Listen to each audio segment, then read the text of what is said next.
नमस्कार दोस्तों। तो भाई आप सबका बहुत सारा मैसेज आ रहा था कि सर जो नया वैकेंसी आया है एडीओ का उसके बारे में कुछ बताइए, ठीक है, कैसे तैयारी करना है बताइए। तो चलिए देखिए, जो नया वैकेंसी आया है एडीओ का, उसमें से ये जो वैकेंसी है वो ग्रेजुएशन लेवल है, 935 पोस्ट के लिए आया है।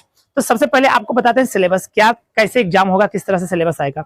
तो पेपर फर्स्ट जो है वो लैंग्वेज का पेपर होने वाला है, जिसमें से आपका हिंदी और इंग्लिश आने वाला है।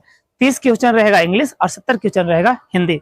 हर क्वेश्चन 1 मार्क्स का होगा और मिनिमम 30% आपको नंबर लाना है। और ये क्वालिफाई पेपर है, सिर्फ आपको इसमें क्वालिफाई करना है। इसका मार्क्स जो है वो आपको देखा नहीं जाएगा, मेरिट के लिए नहीं रखा जाएगा, ठीक ना। तो इसमें सिर्फ आपको क्वालिफाई करना है 30% मार्क्स के साथ। हाँ, लेकिन ध्यान दीजिएगा, हिंदी और इंग्लिश दोनों में सेपरेट 30% चाहिए, तभी आप क्वालिफाई कर पाओगे। अगर आप हिंदी में 30% लाते हो, इंग्लिश में नहीं लाते हो, तो आप वहां पे फेल हो जाओगे, क्वालिफाई नहीं कर पाओगे। फिर अगला जो पेपर है वो आपका चेक भी नहीं होगा, ठीक है। तो सेपरेट आपको 30% लाना होगा, ठीक है। इस बात को ध्यान रखिएगा।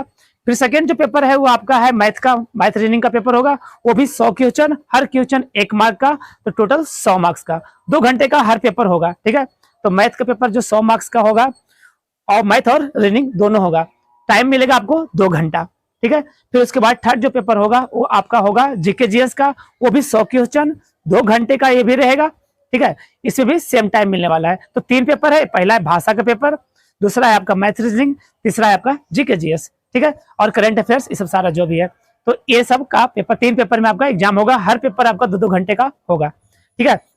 तो इस तरह से सिलेबस है। हाँ, निगेटिव मार्क्स है, 1/3 का ये निगेटिव यहाँ पे रखा गया है। तो भाई अब सवाल है कि किस तरह से तैयारी करना है। देखो, आप अगर एसएससी के बच्चा हो, एसएससी सीजीएल का तैयारी कर रहे हो, तो भाई आपके लिए एकदम गोल्डन अपॉर्चुनिटी है। एकदम दोनों हाथ से पकड़ लो एकदम। क्यों है? क्योंकि मैथ रीजनिंग 100 क्वेश्चन जो पूछेगा वो आपके लिए समझो सबसे बेस्ट चीज है। आप एकदम रगड़ कर रख दोगे, छोड़ोगे नहीं। और सिर्फ आपका जीके जीएस का बात है, तो जीके जीएस के लिए आप ना एनसीईआरटी फॉलो कर लो। एनसीईआरटी बहुत सारा आता है बुक, जो कि पूरा जो भी एनसीईआरटी का सारा नहीं, जो भी मेन पॉइंट है उसको आप बुक में कवर करता है। तो बहुत सारा बुक आता है, ठीक ना। ओसवाल का बुक आता है, आपका स्टडी आईक्यू का है, जो कि एनसीईआरटी का पूरा संक्षेप में दिया हुआ है। एक ही बुक में सारा दे दिया है, ठीक है, 6 to 12 तक। तो वो बुक आप ले लो और उसको एकदम पूरा एक बुक को पूरा रगड़ के रख दो, ठीक ना। 10 बुक पढ़ने से बेहतर है कि एक बुक को अच्छे से पढ़ लो। और साथ ही साथ बिहार का कोई एक बुक है वो आप ले लो, ठीक है, उसको बढ़िया से पढ़ लो और करंट अफेयर्स पे फोकस करते रहो। तो आपका जीके जीएस का टेंशन खत्म हो जाएगा। फिर मस्ती से आप अच्छे से मार्क्स कर पाओगे, स्कोर कर पाओगे, ठीक है।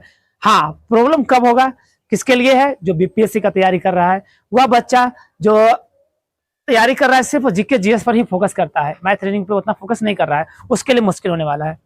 अगर टाइम पे एग्जाम ले लिया तो बहुत मुश्किल होने वाला है, क्योंकि 3-4 महीना का टाइम के अंदर आपको पूरा मैथ रीजनिंग अच्छा से करना पड़ेगा, ठीक है।